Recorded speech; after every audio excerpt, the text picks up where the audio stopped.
I think the idea of incorporating some sort of projection, possibly animation, had come up early on with Richard and Nick. But I think they had a clear idea that another visual language would help link things in the play and possibly illustrate certain scenes in the play. And it also, for myself, and I think very much from the play and the genre of the play, is that it maintained a certain humour and a lightness of touch about a very serious subject. The Saxons came again, were followed by the lusty Dane.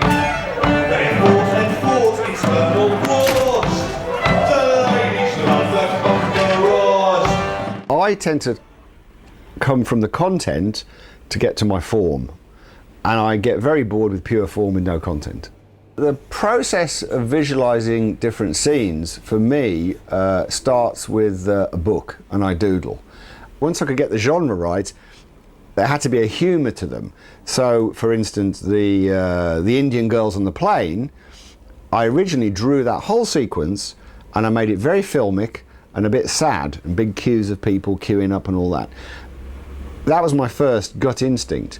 But when I got into the genre and humor and the fact it was going to be a dance piece, I suddenly, and we had to talk about Mexican buses and people on the roof, and I said, I'll put them all on the wings of the plane, and they're all sitting on the plane.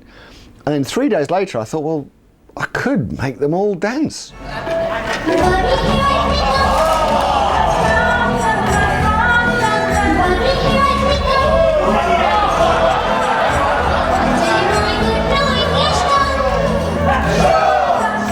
At first, I had a difficulty getting that genre, how silly, crazy, funny one could be.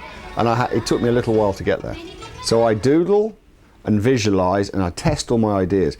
There's nothing cheaper than a pencil for testing your ideas. This is my rough of the opening of Iron Age Man, which there's the door. And basically, I was thinking, well, I could have smoke, a bit of smoke.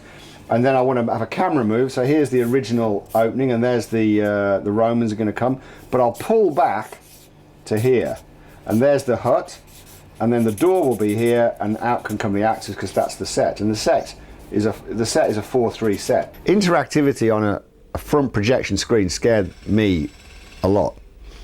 But we worked on a couple of ideas, which were the mobs leaving and coming.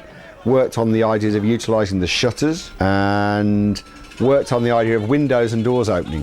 What you're doing is you're using the black to key through. So Paul Kenner altered the contrast levels, and we went through the black and he keyed it in, so we actually sucked through the set. So we had the real wood of the doors here, so we didn't have a sense of a cinema screen. So the white and black, the only thing projected is within the white, within the mask. And so it meant that you didn't have a 4:3 TV, and we used black a lot to key through.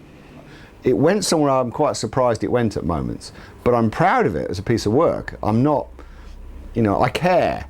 And I think one of the things I really appreciated working at the National was a body of people that cared about the production. I've worked on things where people don't care.